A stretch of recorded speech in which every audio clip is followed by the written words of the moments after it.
All right. So now I'm going to tell you another story about Glenn being a really dumb kid, teenager. Um, I lived in Cumberland County, but I ended up graduating or going to school in Sampson County. So how that happened is my parents live in Sampson County when I was in the fifth grade, and fifth, sixth, seventh, and eighth. We stayed there, and then the summer of eighth grade, my father gets caught cheating for the, I don't know, 15th time. It was whatever. So now the marriage is completely over, and we go back. Me, mom, and my sisters, we go back to the farm, live with grandparents in a. They bought grandma a double wide, but we lived in like a little one of the rental trailers until the double wide got set up. Anyway, while I'm on the farm, I don't have license, and I end up having to go to Cumberland County schools for the ninth grade year. Now, Cumberland County's grade levels are different than Sampson County. In Sampson County, eighth grade and lower is elementary, ninth grade up is high school. In Cumberland County, you've got elementary to sixth, then seventh, eighth, and ninth is junior high, and then 10th, 11th, 12th is high school. So I go for the ninth grade at the junior high, and then I go to the high school for orientation at the end of the summer for 10th grade year. And once I see the high school, I'm not about it. The type of people there and type of people at Midway are two different types of people. I kind of was used to more country setting.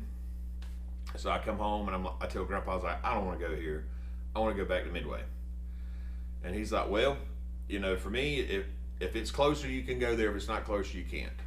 So I take a special route to school to map it, drive as far to get to Cape Fear as I can, cheat a couple miles on the Sampson County, and I convince him that it's like 1 mile difference. Can I please go to Sampson County?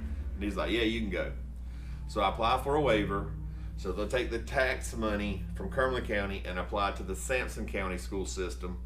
So that's the only shot I've got to get in, because Cumberland County at the time was getting like $3,600 a student in tax fees. Sampson County only gets $600 and something dollars. So I was helping out their budgets, So I have to ask the principal. He's like, yeah, you can go. You got good grades, cool. Because in Cumberland County, I had like a 4.0 grade average, never did any homework. It was the easiest schooling I ever did in my life. And I really think that the reason is there's Cumberland County has so many underprivileged people, they have to push people through class. So if you're somebody that's actually trying, it's pretty easy to get through. And if you care and really try, you're going to be an all-star student. 4.0 grade average at Cumberland County, struggle to keep a 3.6 or 3.7 in Sampson County. But it made me a lot smarter. I actually learned stuff in Sampson County, so that's good. Anyway, I show up at 10th grade at Sampson County, see all my buddies that I haven't seen in a little over a year, sign up for all the classes that they're in, and Glenn's back with his boys. We're having fun. 11th grade comes, and I get like halfway through the year. And so at Sampson County, you had one semester that ran from like start of the year to Christmas, and then in January, you click to the second semester. So at the end of the first semester, right before Christmas break, they call me into the guidance counselor's office. And I can't think of that guy's name, but anyway. So I sit there with him, and I'm like, what's up, man? I don't never go to this guidance counselor's office. He's like, Glenn, we got a problem, son. You're not going to graduate. And I'm like, I'm not supposed to. It's the 11th grade. He goes, no, you're probably not going to graduate 12th either. And I'm like, why? He said, you've not taken any freshman classes. I said, yeah, I did. Took them all when I was in the 9th grade at Cumberland County. Well, kind of find out Cumberland County's curriculum is way different than Sampson County. At the time they called me into the office, I've just completed pre-calculus. Maybe it was an honors English or a college, whatever. English 3, Luckily, all of my really hard stuff was the first semester, just how it worked out. Like the big needed classes, like your English, your math, your history, blah, blah, blah. Second semester would have been easier, more electives. So they then tell me that the only way I can graduate is if I change all of my classes for the second semester. And I'm like, okay, what have I got to change them to? And they're like, you got to go take all the freshman classes. So I got done with pre-calculus and had to go enroll in Algebra 1. I got done with whatever history. I have to go enroll in Coach Hunter's history, level 1. English, I go from English 3 to English 1. Some of the teachers are like, this makes no sense. And I'm like, nah, no, right? So the teachers loved me, and I was good. I'd try to get along with everybody that I could. And I was so happy to be there. I tried to always be positive. But anyway, I show up at the history class, and Coach Hunter was a super cool dude. He was voted like a most eligible bachelor for, I think, multiple years in Dunn. And we'd go to club, when I got older, we'd go to Club Faces and drink beer or whatever. That dude ride his bike to Club Faces and party and ride his bike back home. He was cool. Anyway, at this time, I'm a student. He's a teacher / coach. I sit down in class, and he's like, Glenn, what are you doing here? I said, they say I got to take this class. And he's like, okay. I said, well, hey, man, let's work this to our advantage. I said, I don't really want to be here, but let's make this work out for both of us. He's like, what do you mean? I said, put me in the front of the class, and when these kids come in here, you tell them how tough your class is, and anybody can fail. Look at this guy. He's been here for 3 years. So coach is like, I like this. So I sit in the front seat, or the front chair, front row, and I'm way bigger than all these other kids coming in, poor little skinny freshman. And he's like, I want y'all to know you guys got to study. I have pop tests. I have pop quizzes. We're going through this curriculum. We're learning. He's laying the law down for the first day. And he says, and if you don't think I won't fail you, look right there. And everybody looks at me. And I said, man, you guys don't want none of him. This guy's the toughest teacher here. So the kids don't know, the other kids don't know what to say. We start taking tests. So we start taking tests, and I'm popping, 100, 100, 100, 100. And the kids started to ask, they're like, hey, man, how can you have failed 3 times or 2 times already, and you're making hundreds on tests? I said, well, I kept all my tests from the last 2 years. I've memorized all my answers so I can pass this year. And they're like, oh, okay. So anyway, that's the Coach Hunter thing. As we get through to the end of the year, the rumor is they're going to bring back early work release in high school. Sampson County had done away with it. Too many kids had been abusing it. And at the end of the year, all the teachers get together, and they nominated 2 kids in the school to do a trial work release program. There's a bug. A trial work release program. So at the beginning of senior year, they call me and another student, a girl, in. I'm the guy they picked in school. Bobby Joe Pope is the girl they picked in school. And she was a pretty girl. Fun, neat. She was fun person. Anyway, so I'm thinking, okay, well, I've been working in a grocery store, so I'll just go tell them I can go in early. And they're like, no, we've got you a job. When you get in the program, we already have you employment. Okay? You need to report to Clinton to Schindler Escalator Corporation. Schindler Escalator Corporation makes escalators like malls, hospitals, everything. It's basically, they're the biggest in the US, them and Otis. It's kind of hand in hand. So I show up, see what my job titles are. They've assigned me to the electrical department. Good job, easy job.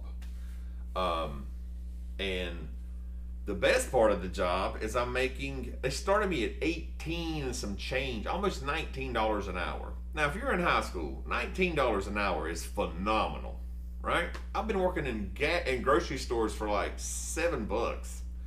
I'm rich, And Anyway, go there, start working, and I had to build switches. So here's how the switches play out. Escalators, they go either up or down. And there's way more to the escalator underground than you can imagine. You're just running on the top 20% of it, which you really see in the building. A kid falls on an escalator, a young boy, 4, 5, maybe 6 years old.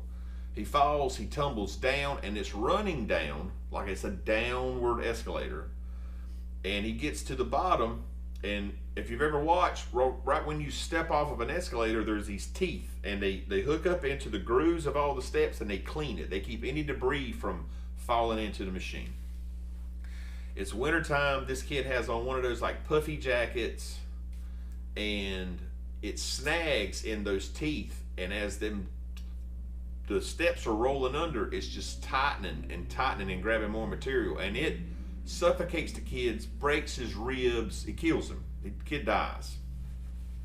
So then the whole industry realizes we've got to have safety. We've got to have a safety thing that can shut this escalator down. So I would build the safety switches, and it's just little boxes with a spring-loaded peg on it, and if something hit that peg, it would be like a shock, like somebody falling or whatever. It would put a shock through the machine. It would trip the safety switches and shut the machine down, and hopefully would prevent somebody from dying. So I build the switches, test them on a test board to make sure all the connections I made were good, bundle them up, and set them in this big rack so they could just keep installing them in the next set of escalators. Everything's cool. I've been working there like a month, 6 weeks, and lo and behold, we have a teacher work day. So I go to my supervisor, Gary was his name, and I say, "Hey Gary, I don't have school on Friday. Can I come in and work all day?" "Absolutely, man. We need all the switches." Yeah, just come in, get here that morning, clock in, work all day. When you get done, just go home. So on that day, I go in and work a regular 8-hour shift with everybody and my partial second shift, because I work from like 2 to 7, like 5 hours a day. Well, now I come in and work 8 to 7. So you're talking 11 hours, $19 an hour. It's a very profitable day for Glenn. So I work another couple weeks, and I'm like, man, I sure could use another $200 bump. So I tell my supervisor I've got another day off, and I'm just going to miss one day of school. They ain't going to notice. I'm in these elementary classes that are so easy, and I have got a 4.0 grade average. I mean, it's easy. So anyway, I missed a day and work. 2 weeks later, I missed a day at work. Didn't think much about it. On the days I would miss at school, when I went back to school the next day, the teachers, I got along with everybody. They're like, "Hey Glenn, you missed the test yesterday. Can you take this test?" "Yeah, I can take that test." Boom. And I may not get 100 on that test. Maybe I got a 95 or something. But it's freshman knowledge. It's easy. Boom, turn it in. I'm good to go. They're working with me. They love me. I'm good. One day I am in auto mechanics class, Mr. Rayner. He was a good guy. I can tell stories about him. I'll do that later. But I'm in class, and the principal, Walters, comes over the all-call system on the intercom. And normally in school, if the office needs a student, they look at their schedule, and they're like, "Okay, Glenn's in Miss Williams' class." And they will, call in to Miss Williams on the intercom and say, "Miss Williams, yes. Is Glenn in there? Yes. Can you send her to the office, please?" "Okay." And then you get up and go to the office. Something bad has happened. I'm in auto mechanics class, hanging out with my buddies. We're working on something I don't remember, but the system goes off. It says, "Attention all teachers. If Glenn Weeks is in your presence, you are to send him to my office immediately." Click. It's going through the whole school. And so everybody looks at me, they're like, "Dude, what'd you do?" And I'm like, "I don't know. I don't think I'm doing anything." At this time in my life was a really good time. I had got me a little 4-wheel drive S10, making plenty of money, buying all of the tapes I wanted for my radio. On the weekends, I had an old wino, because I didn't have to work weekends because I got this good job. I had this old wino that would buy me beers. We'd go to parties, and I'd show up with like 2 24-packs of beer. I was a legend, you know. This is good times. So I had I'd got an earring. By then, I had started this terrible habit of smoking because I'd been drinking, you know. And anyway, that's another story. But blah blah blah. I'm just living the big life. So I go to the principal's office. And at midway, you come down whatever hallway your class is on, and you all turn in a central corridor by the auditorium or the gym, and the principal's office is across the hall in the corner.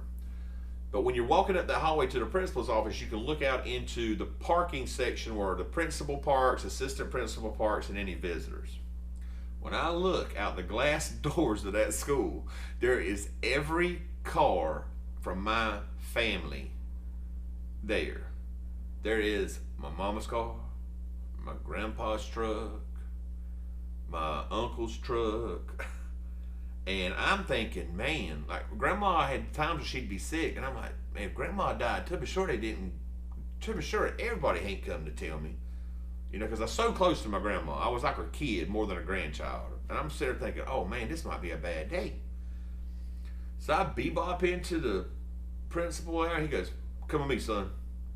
They had moved Walter's desk in his office and set up an entire U shape of chairs and one chair in the middle of this U.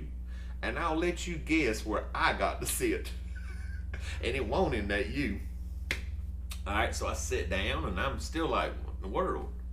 Mama's in there. Grandpa's in there, and Grandpa just looks at me, kind of shakes his head, and I get that. It's only happened like 3 times in my life. Like, I shouldn't be here for this, because he's disappointed. That's, to tell you the truth, it's the worst thing that could happen to me. If I disappointed that man, I want to go somewhere and cry. So anyway, I'm like, well, what's going on? You know, Uncle's sitting there. He's kind of got a smirk on his face. And then one by one, teachers walk in, one after the other. Rayner walks in. I just been in his class, which means he knew they were going to summon me. English teacher, history teacher, some other teacher. So anyway, they're all sitting down there, and they're going to all sit down and have an intervention with Glenn. So I'm like, what's this about?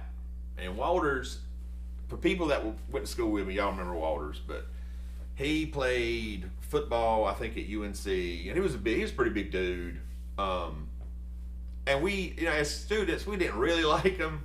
But when you get older, you're like, man, he had kind of a tough job. He did a good job for what he had to deal with. We just probably want the best kids for him to deal with. But that's another story. And anyway, so I'm like, you know, what's the deal? He said, you tell me, buddy, you ain't graduating. And I said, how? My grades are stupendous. Now, this is 12th grade. I have worked all summer. And it's my senior year, 3 months into senior year. So it's like November. No, I'm sorry. It's not. We've come back out of, it's like January. That's what it is. It's January. And I'm like, what do you mean, man? I got like great grades. And he says, how many days have you missed this year? And I said, oh, I don't know. And I'm like, now I realize, dang on it, man. I forgot to calculate this math. He goes, tell me how many days you missed. And I'm like, I missed a couple. He said, more than a couple? I said, well, what have I missed? He said, you've missed 18 days of school. And I was like, well, that ain't that big a deal. I'm allowed to miss 10. What I need to do, make up 8? Wrong answer. He said, no, you're going to make up 18. And I said, why? I'm allowed 10 legally. He said, no, if you were a citizen of Sampson County, you're allowed 10. But you're Cross County, son, and you play by my rules. And I was like, touche, Walters. Well played. So, I realize now why I'm in trouble. They go around one by one, and they start with my mother. God rest her soul, she passed like 3 Christmases ago. She kind of was dramatic. And so the principal says, you know, Miss Weeks, what do you think about Glenn? She goes, I don't know what to do with him. He's smoking. I heard he's drinking. he's got this earring now. And it was dumb, y'all. I was a dumb kid. But do you remember when everybody had the big chains, and the bigger chain you had, the cooler you were? You know, you had to have a big rope or a big Figaro chain or nautical links, but it had to be big. Well, I wanted an earring, and everybody had the little studs, and I was like, I gotta have something bigger than a stud. I am a stud. Like, I don't want just a stud in my ear. So I went to a jewelry store in Fayetteville, and I told the lady, I said, I want the biggest rope earring you got, like diameter rope. And she kind of looked at me and she was like, why? I said, I want it for my earring. And she's like, oh, okay. Yeah, this thing was gaudy. It was stupid. But it was a big old thick thing hanging in my ear. It was not a stud. So she's like, he's smoking, he's drinking. It's just terrible. I don't know what I'm going to do with him. And now he's got an earring. I just think he's going to quit school. And I couldn't take it no more. I looked at her and I said, yeah. Cigarettes, beer, and earrings. #1 leading cause of high school dropouts in America. Shouldn't have said it. She looked at me like I kind of called her out on her drama, like, hey, let's just tone this down. I'm not a bad kid. I may have made some mistakes, but I'm not in the core. I'm not a bad person. Walters walks over to me, and he snatches that earring out. He did not unclasp it. Now my ear's bleeding. I'm like, dude, I think you just messed up. My grandpa's in here. So I turn and look at Grandpa, and Grandpa goes, because he's got hearing aids in. He's trying to follow everybody talking. Mama's beside him, so he can't really read her mouth, but he knows she's kind of squalling a little bit. And all of a sudden, he just sees him snatch his earring out. Grandpa, being reserved and smart, just doesn't get into it. He's like, he snatched your earring out? I said, yeah. He said, well, good, you don't need it. I've lost my last ally in this deal. So, anyway, I'm holding my ear. It's bleeding. Then they go to Uncle David, and Uncle David's like, oh, Glenn's a smart boy, but, you know, he got to learn. All right, lost my last family member ally's gone. Then they go to the teachers. And Walters just knew all of these teachers, I got that book, all of these teachers were going to, yeah, Glenn's done this, Glenn's done that. Guys, this ain't no joke. Every teacher they called in there for me stood up for me. And they said, listen, this boy is smart. He takes our tests. He causes no problems. Coach Hunter goes into he's even helped me with kids being rowdy because like they're scared I'm going to fail them. And there was an English teacher, and we all love him. I swear Tony Denon got called in there, and I didn't even have his class. I had his class earlier, but not that year. And so Denon's in there, and he vouches for me. God, I love them people. And anyway, I'm like, all right, it's 50-50. Might not be as bad as I was expecting this to be. And anyway, so the verdict is that Glenn has to quit his job, and he has to come to school in the morning and make up, and after school he'll make up time. So I'm like, okay, well, I've only got to make up 18 days. Have I got to quit my job? I mean, I can do that in a month. And Waters goes, oh no, you're not making up 18 days. There's 4 class periods in a day. You are going to make up 1 class period in the morning, 1 class period in the afternoon. I've calculated exactly how many days it takes for you to graduate. You're going to work a 2-week notice with that company, which he's teaching me responsibility. I appreciate that, really. You're going to work a 2-week notice with that company. And if you miss 1 morning or 1 afternoon for the rest of the year, you instantly have missed 1 day, or you missed 2 periods, and you will not graduate, and I will not allow you to graduate. So I was like, okay. So the reason they called me in that day and staged it was Walters had done the math. It was the last possible day they could call me in, and I had to stay at school till the end of school. So I leave my house at 5:30, get to school at 6 a.m., pull 90 minutes, be allowed like 15, 20 minutes for trying to eat breakfast or something. No more times I just walk out in the parking lot and talk to one of my friends that just showed up for school right before 8 o'clock like we're supposed to. And go to school all day long. School gets out at 3. I have to report at 3:15 to either the lunchroom or some teacher's room. They would change this to keep me on my toes. And then I'd pull a full 90 minutes there. So then by like 5 o'clock, I was allowed to go home, and Grandpa was like, and because Mom was so upset, he's like, and you will be home at 5 o'clock. So I was okay. So I literally went through like, I don't know, 4 months of being grounded. So I get through all of this, and they soon run out of work for me to do. Because mind you, I'm taking these classes. Anyway, I'm taking less classes than the person that didn't have work release, because I'm missing an entire period a day. I only have 3, but they're making me pull 4. I ask why have I got to do it. I'm told, do I want to graduate? Shut my mouth, and they'll find things for me to do. So the 4th period, I don't have work to do. I get given assignments at school. Hey, Glenn, you're going to wash cars today. And I'd wash every faculty member's car. You're going to clean up the auto body shop for Mr. Rayner today. Go in there and sweep up. You're going to mop this, whatever. And I wanted to graduate. So, whatever. I take my punishment. We'll get to the part that's how this ends. It's the last day of school.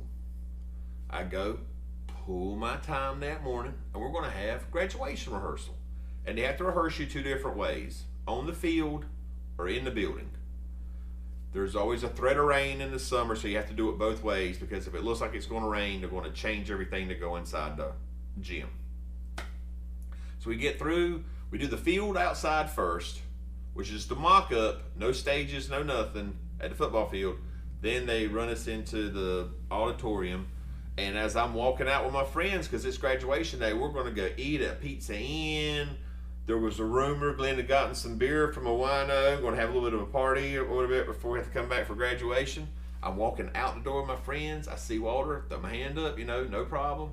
Dude comes up, grabs me by the back of the neck, and he says, hey, buddy, where are you going? And I was like, oh, come on, man. It's the last day of school for me, period. It's like my last day. I got to go hang with my friends. He's like, oh, you ain't earned that right. You go to the football field and you go help Mr. Rayner and Mr. Stewart put stage together. Y'all, I'm not crying, but I'm so close to crying. I'm like, this sucks. I want to hang with my buddies. I wanted to hang with Danny Honeycutt and everybody and Brian Evans, all my boys. So anyway, I'm pissed. And I'm just walking real fast to the football field and cussing Walters under my breath and mess this and screw this and blah, blah, blah. So I get out there to the field, and they do have to put the stage together. And it's Mr. Rayner, who I love dearly, and Mr. Stewart, our technology teacher. He put up with so much from me and Marty Williams. We'll tell that story one day too. But so anyway, I'm out there, and we called him Stewie. Stewie's going, hey, Glenn, really soft-spoken guy, really soft-spoken. He goes, Glenn, why are you here? I was like, well, that son of a hair won't let me leave. And he's like, Glenn, this has been like 4 months. How have you not pulled enough time? I said, well, according to your boss, I haven't. I said, I hate that, blah, blah, blah. And he reaches in his pocket, y'all, and he goes, you want a cigarette? I said, yeah, I need one. And so he lights it for me, hands it to me. Ain't nobody supposed to be smoking at school, period. None on the grounds, not allowed, no smoking section, no nothing. It's a zero tolerance policy. The only good thing I had that day that happened to me was I'm standing on the field with Stewart and Mr. Rayner, and we're being 3 men complaining about our job. It's like I'm equal to them all of a sudden. And all of my buddies go driving by the football field on the side road. And when they drive by the football field on the side road, their jaws drop. I'm just standing with the teachers in the middle of the football field smoking a cigarette. That's the only wow part of this story, So anyway, I end up, of course, I lost the job. And after high school, I went back to them and I'm like, guys, I'm sorry I screwed up. Well, they'd hired another kid, obviously, to take my place. So I couldn't get my job back, but I did go ask. And yeah, that was senior year to never forget. But it taught me a lot of stuff. It's probably the same pattern or same problems that in most of my life. I was trying to value. I was aggressive. I wanted money. I hate being poor. I hated growing up poor. I didn't want to end up in the game poor either. So I would do what I had to do to hopefully not end up that way. But just got a little overzealous. Got a little overzealous with the deal. So yeah, that's it. Thanks for listening.